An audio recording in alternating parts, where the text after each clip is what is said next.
飞云绝对是最喜欢抱玩偶的小熊，每个毛绒玩偶都被他温柔以待。只见飞云抱着奶爸送的暴力熊玩偶，像人教版妈妈抱着自己的孩子一样温柔。很多网友看到这幕后都忍不住评论：如果飞云有宝宝，肯定特别会带娃。其实萌妹从小就特别喜欢玩偶，当初萌二奶妈给她送了3条小鳄鱼，小家伙喜欢的不得了，翻来覆去的玩，甚至开心到抱着玩偶不停在地上打滚，把隔壁妙音羡慕的都没胃口吃饭了。但当奶妈偷偷把玩偶拿给妙音玩时，她翻来覆去看了一下就彻底失去兴趣，内心 OS 这玩意既不好吃也不好玩，真不明白我姐是怎么喜欢上的。当飞云走出房门准备迎接游客时，突然想起自己的小白象好像落在了别处，他着急的饭都不吃了，来回找了好几天，直到找到才心满意足的带出来一起上班。有网友猜测是因为飞云母性很强，所以才对一切能抱在怀里的东西情有独钟。当初飞云假孕闭关后首次与游客见面时，他怀里就抱了一个崭新的熊猫玩偶，满脸委屈，简直给姨们心疼坏了。虽然网友们都赞成萌二和飞云，但其实两熊只是大家磕的 CP 而已。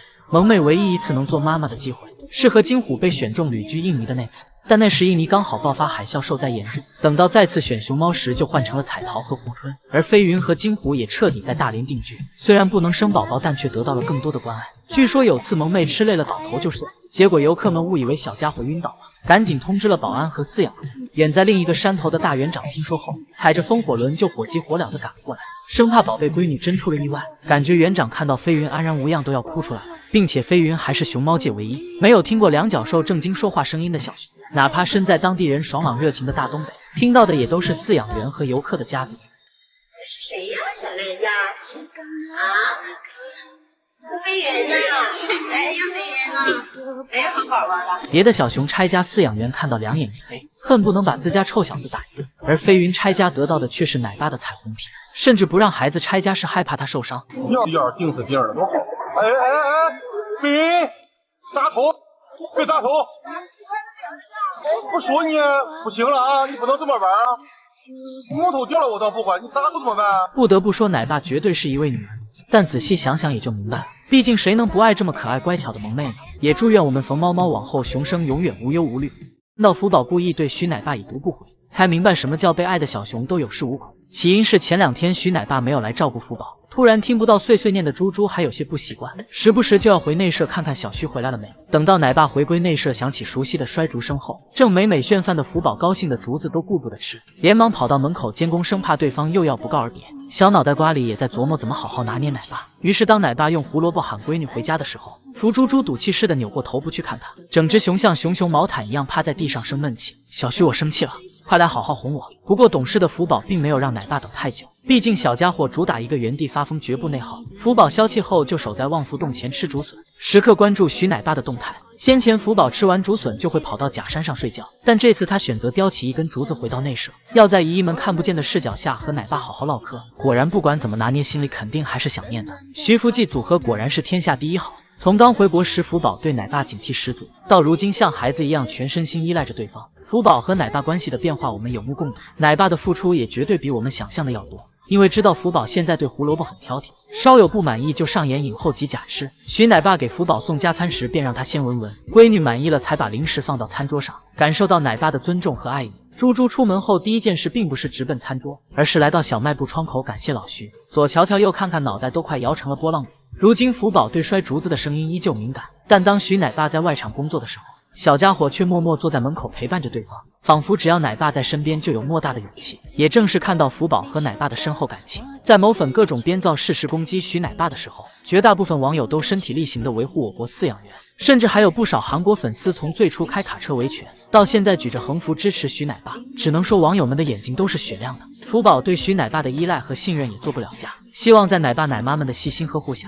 福宝永远幸福，做个无忧无虑的胖宝宝。到福宝没吃到竹笋生气翻滚，才明白混世小魔王的状态又回来了。起因是福猪猪最近迷上了吃笋，半米长的火箭炮笋能连炫3-4根，好吃到卡姿兰大眼都不自觉眯着。但由于竹笋的含水量比较多，而福宝吃的竹竿和竹叶又比较少，他拉出了形状独望无兔的便便，看上去软塌塌的像拉肚子一样。这也导致许多不知情的影迷以为福宝的身体健康出现了问题，一激动差点又把徐奶爸挂网上。其实只要福宝恢复竹竿竹叶的采食量，青团也会慢慢恢复正常的样子。而奶爸出于福宝健康以及自身安危考虑，早上送加餐时便没有放他最爱的竹笋，福宝发现后当即跑回内舍找对方评理，只可惜谈崩了，气得他连滚带爬的跑出来，毫不客气的把自己的小饭桌掀翻了。我混世大魔王可不是那么好拿捏的。虽然福猪猪的愤怒值比天还高，但熊市铁饭是刚一顿不吃饿得慌，他在生气和干饭之间选择了生气的干饭，隔着屏幕都能感觉到他咬竹叶的用力。小徐惹怒我是没有好果子吃的。随后小魔王开始了他的复仇计划，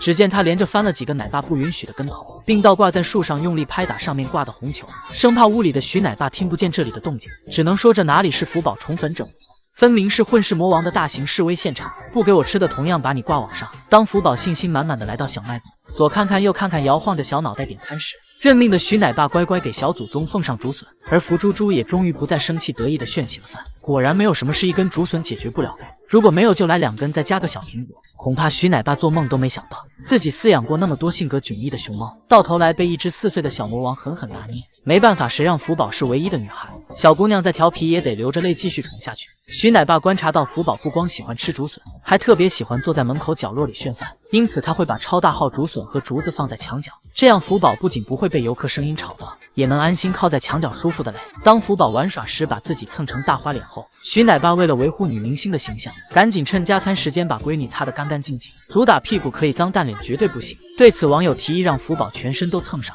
必须让奶爸把帕子擦出火星子。不得不说网友是有点小心思在身上的，既能看福宝挖煤又能折磨老徐，简直是一举两得。眼前这只挪屁股追火车的搞笑熊，就是长隆老佛爷梅青。老太太刚下山进城，没玩过这么高级的，不知道自己的饭盒为何会一直跑。原本22岁的梅青已经不再对外展出，但因为最近长隆熊市变动，辣妈婷婷血压有点高，需要回后山静养，于是梅青便替她下山整顿熊猫村，成了酷酷的新邻居。毫不知情的酷酷好不容易熬到下班，快乐的哼着小曲准备回家，结果被暴脾气的梅青亲切问候，毫无招架之力的酷酷直接被骂一抹。高高兴兴下班去，结结实实挨顿骂。清汤大老爷谁能给熊家主持公道啊？也许这些年被邻居们骂习惯了。第二天酷酷回家时再次哼起了小曲，大文奶爸赶紧提醒他悄悄的回去，免得又被梅青骂得不敢还嘴。之前辣妈婷婷做酷酷邻居的时候，这小子偶尔还能还几句嘴，但在老佛爷面前是一声都不敢吭，毕竟村里熊都知道梅青脾气大不好惹，路过的狗都得被他骂2句。然而酷酷还没从背后的阴影中走出，却得知自己的小火车也被玫瑰飞霸占，这下酷酷的天是真的要他了，